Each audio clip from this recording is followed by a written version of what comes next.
We are going to get started for our show. This is our every Tuesday night show for Poets Underground. What is going on? Poets Underground tonight. I'm so excited for our headliner, a good friend of mine, someone I love, adore, admire, look up to, respect so fucking much. Chris Benoit. He is a living legend, guys. He is literally a poet laureate, beat poet laureate. It's amazing to have you here amongst our presence. You're so humble. You're always so kind. You always say yes to these crazy headlines that I ask you to do. I don't think there's ever been a thing I asked you that you didn't do. Should we try? Truth or dare? What? What's gonna be, Chris? If you guys are interested in signing up for the open mic, we're gonna have the list going throughout the whole headliner, so hopefully you are inspired to write while he's performing or share something that you've written before. That'd be super fucking cool. We love first timers. But without further ado, let's get started and let's welcome Chris fucking Benoit to the stage. Chris,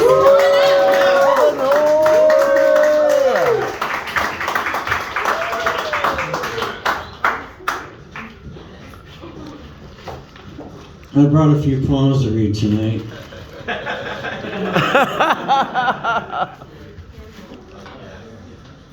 I wanted Bukowski's woman. She was long and lean and always dressed in black.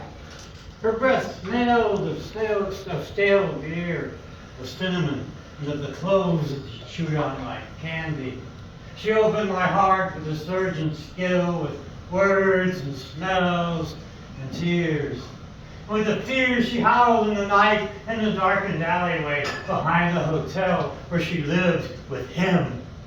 I could hear them fighting. It made me want her even more. It made me want to drag her through my door, but she was Bukowski's woman. So I just sat in a bar across the street, cracking peanuts, throwing shells on the floor. I wanted Bukowski's woman. She was long and lean and always dressed in black. Woo! Yeah! I need a number between 1 and 300. 275. 275?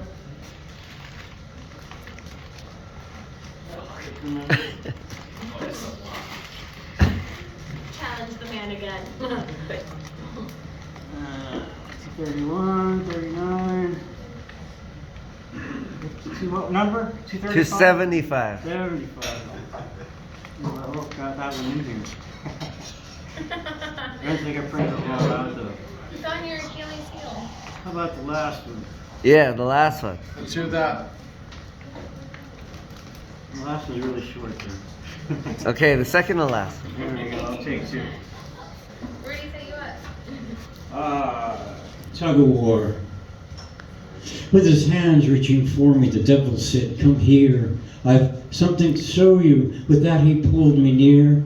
Then God said, on the other hand, "I'd like you here with me. And here, yes, here in heaven, that's where you're going to be."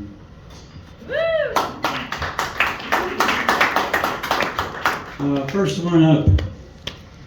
First poem I ever got published was published in the General Dynamics news magazine. I wrote it about the first rocket I ever worked on.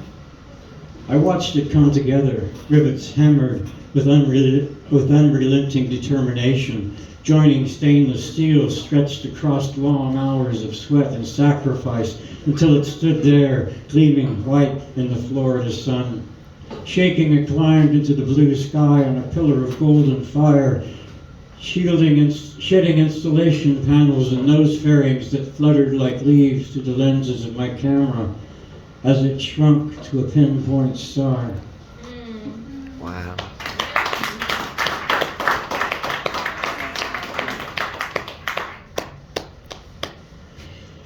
She did a tap dance on my soul with her high spike heels, punching pinholes in my ego and hissed like a garden hose.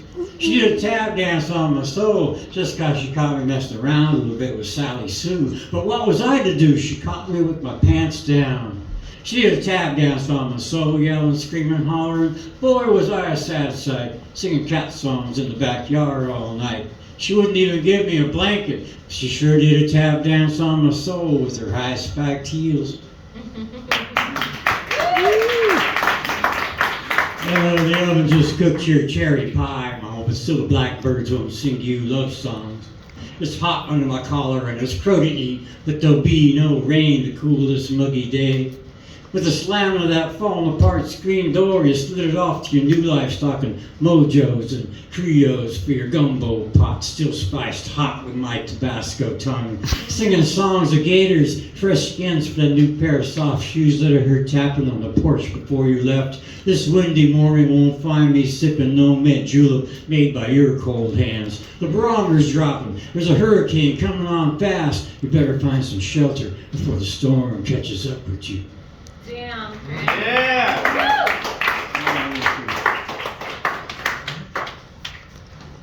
There are no victories. Lie down with me on the cool grass.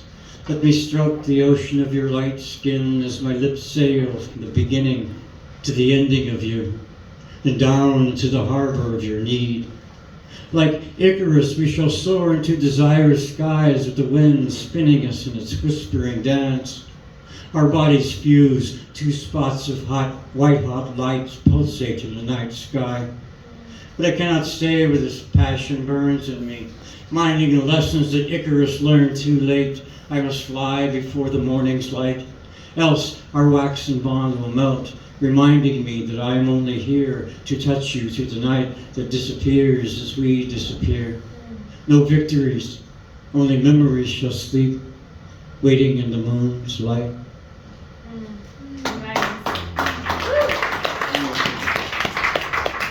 Decaf! I don't drink decaf! Give me caffeine! Make me scream as the brown bean bakes in rotating metal drums. Cappuccino on ice. Latte is nice. Espresso my heart. Squeeze it through steam. Let me sip caffeine. Dripping down thick and strong. Dripping down creamed or chocolated. Sprinkled with nutmeg spice. Vanilla would be nice. More vanilla, please. Squeeze it out of my napkin. Cold but oh so full of caffeine. Give me a coffee bar in my car. I'll put my order in. Fill my 2-liter cup to the brim. Top with a plop of whipped cream. What a dream. Oh, caffeine. Decaf. I don't drink decaf. Fred said that with us now, he says that we're their holy cows, aliens from distant stars, perhaps as close as Mars. They come at night to sup and dine on kidney pie and adrenal wine. They like to come at night, you see, for they like their dinner caffeine-free. So drink lots of coffee and don't go to bed, or you may see aliens in your head.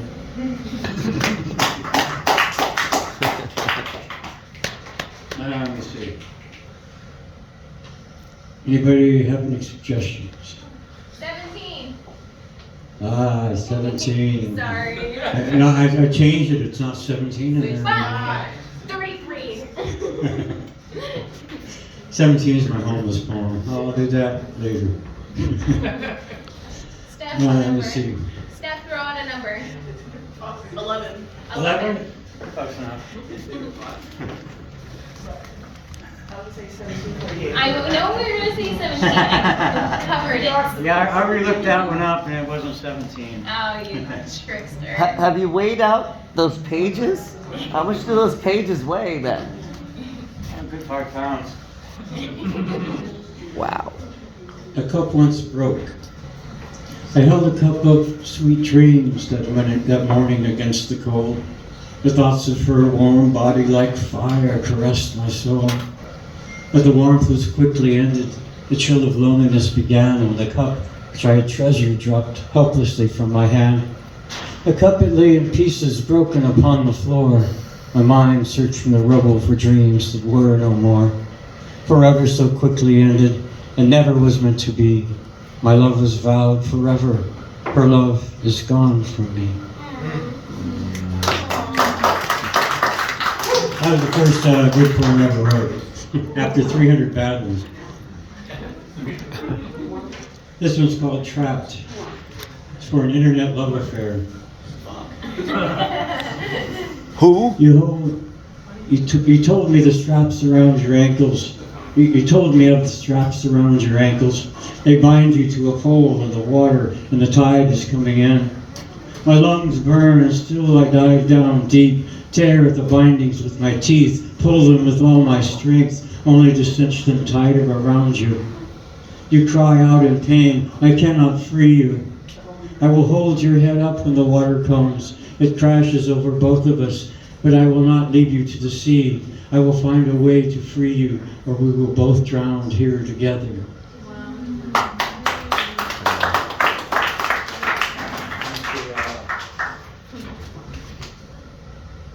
Which other ones did I write?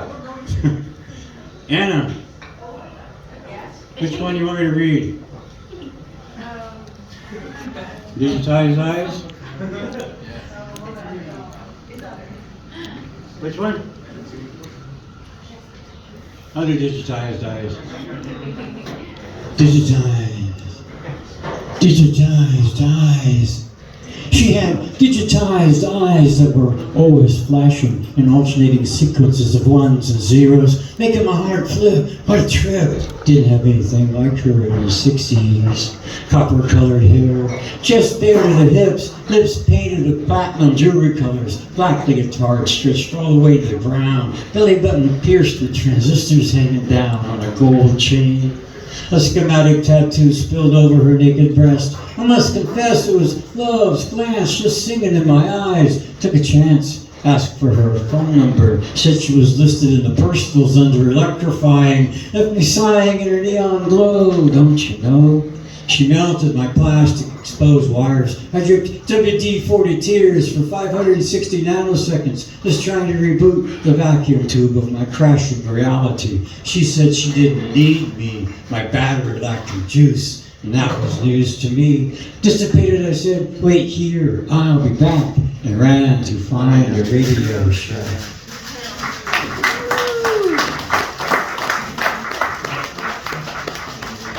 Let me see. Ray. Huh? Ray. What? Ray. Ray? Ray? What's it about? Which one?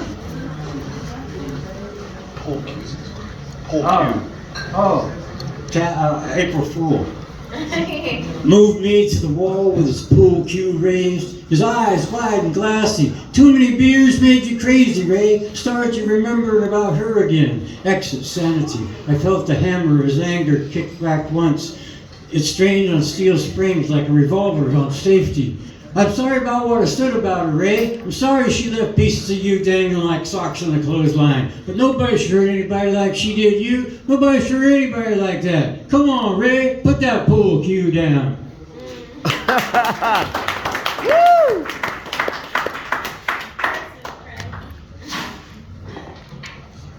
Let me see which one. Anybody have any suggestions? Clone. Clone? Clone. This is the year 2022. I actually wrote it in 1992, but don't tell anybody. This is the year 2022. You are hereby instructed that I am clone number 204 of Master Body 335. Fully functional. Standard intellect level was achieved through symbolic representation and sentience through a miscalculation of amino acids. I am being held in passive restraint for donor organs. I overheard the biotechs talking in low whispers as they were excavating clone number 203 for master body implantation, full retrofit, all usable material removed, all usable material removed. I lay in darkness of my fate for 18 years, prepared for a world that I had seen only through the pre-programmed memories of Master Body 335. I am being kept alive for donor organs. I stand before you now to plead for my life. For my life, I am clone. I am clone number 204, and I am alive.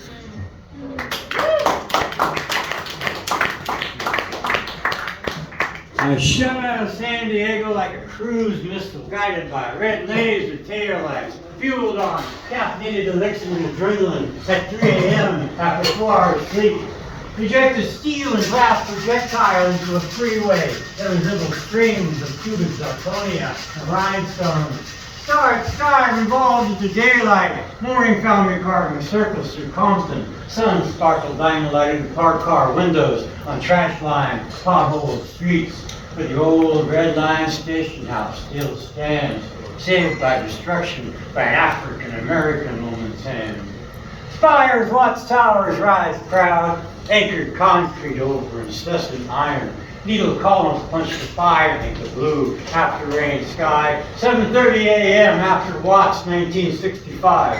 After Rodney King 1992. Community Action Council fused multiracial human beings into a movement of one over a breakfast of passionate grits. Powerful fried chicken, intense biscuits, and furious hot coffee. Multicultural psyche collected to bridge bureaucrats who promised everything, but dispensed only uninhabited time and spoonfuls of action mixed with bitter herbs and hope. Slashed uptown, neon burning my unsunglassed eyes through brown LA smog, and I poured into a room where a dark man slept. Who knew the stripes of injustice? Because he ate them every day for lunch in his 3-flight Hollywood hotel walk-up. 11 a.m. I climbed up the hill to see the god of architecture, but he wasn't home today. He left his temple and the Carametal dogs who were busy digging in his front yard, holes big enough to run trains through. I complained, but I said I couldn't wait. They threw me out anyway. Fortunately, I came prepared with Florida water from the Britannica, so I sprinkled liberally around the Aztec doorpost to keep the evil spirits out. This freeway through LA has my ass dragging on asphalt, racing metal monsters jockeying for position. 7 lanes of cars with crumpled fendered smiles on 4 lines of road, engines belching fossil fuel vapors. They paint a thin brown line between sky and sea. Wearily, I bulldozed my way back to Dago, my tongue hanging out, panting like a tired lion after a chase. I dropped off the package at Hotel 911, 9 p.m. Felt exhausted in the acid vault and almost died on a cup of house coffee. I spent too much for gas. They say they're gonna pay me next time. Next time I cruise to LA. Damn.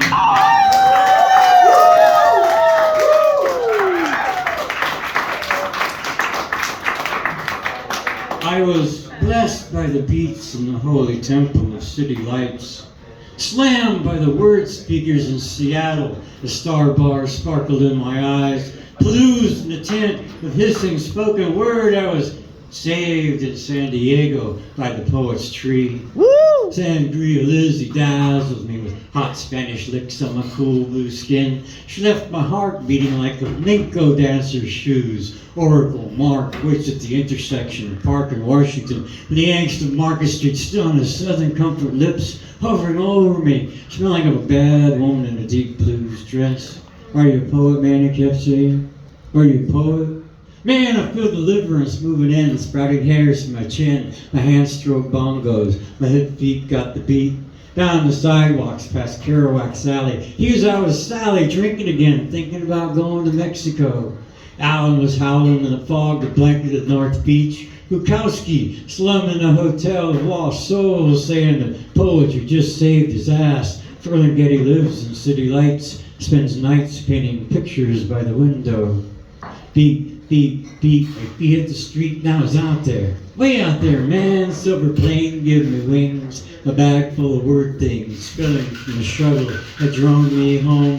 Dangerous Dan, the word man, he met me at the gate, said I'd be late for a reading, needing readers. Exceedingly tired, I pulled my felt hat down. The poet man was back in town.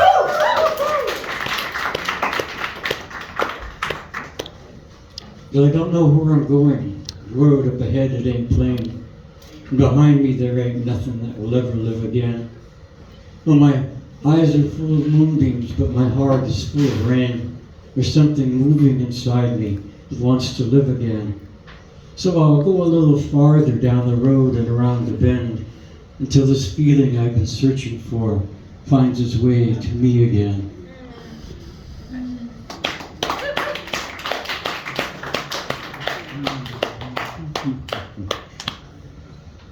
Well, Upon a village road walking, I met two lasses talking, so in merriment I went stalking to find out where they were walking.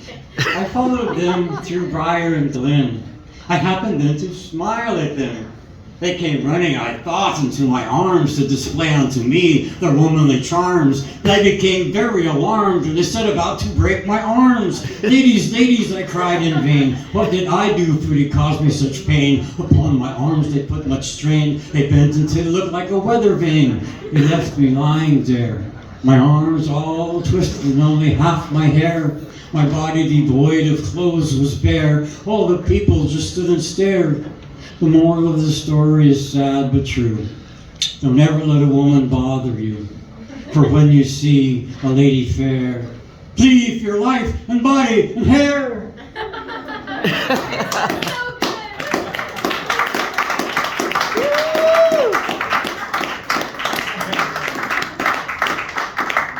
Okay, number 14. Is that the new 17? That is the last one. I see him every day pushing shopping carts and clink clank over cracks in the sidewalk. City stalkers, nomads of the 21st century. There's one Tooth Sue. She talks to herself. Remembers she was prom queen. See there? How she turns away from her reflection in that plate glass window? She's wondering who the old wrinkled woman is. Did you hear her? Not me. Not me. Not me. There's Mark Sharp flipping cars on the pavement. Come on, bro, just watch these cars slip in the side. I know that you win this time. 2 down and 1 up. Which one? Which one? Only one, bud. Later, dude, I'm showing this guy around town. Bald Betty over there. She wraps remnants of old blankets around her head. Sings old church hymns too. She can remember the words. Cancer treatment took what little savings she had left after the house was sold. There's Three-Finger Joe tipping that bottle ripple skyward. He squeezes his eyes shut against the sun. He's breathing lightly today. He's trying to hide the pain of 2 busted ribs. Those punks wouldn't have messed with him too. I want to do this wrong. Those punks wouldn't have messed with him 2 years ago. He'd have kicked both their asses good. See those 2 missing fingers on his right hand? That's what ended his boxing career. Broke his spirit. Spit him out on these streets, piss and booze. There's Wanda waiting over by the shelter door with her 2 dirty-faced kids, trying to hide her fear and humiliation and the swelling on the side of her face. Swearing silently to herself, this is going to be the last time he's ever going to hit her for the 2nd time this month. She won't press charges. What can the cops do? I see them all the time, every day, and I know most of them, all the regulars anyway. They're just ordinary people just trying to get by on what they got, scraping like the rest of us. And most of them have to scrape a little harder, dig a little deeper down in their soul just to survive these days. Life's not easy here on the streets. Hell, life ain't easy anywhere nowadays.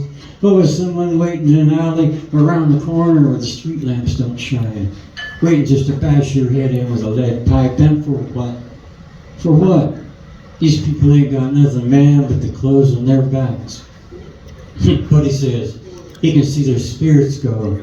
Oh, his howls just like an old hound dog.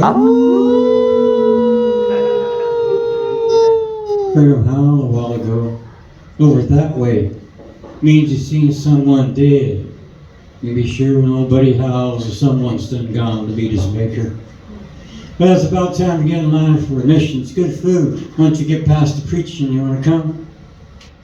All right. Maybe I'll see you around. Tell you some more stories about people who live down here on the streets where only pennies shine in the hot sun.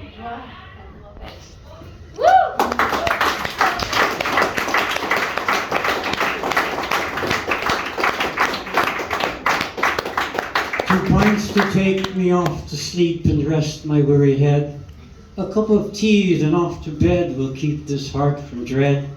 The night will come and hold me here within her arms so sweet. She'll make me dream and softly sing me off to peaceful wanderings. And if tomorrow should greet my eyes to open another day, I'll sip another pint or two and then be on my way. Thank you.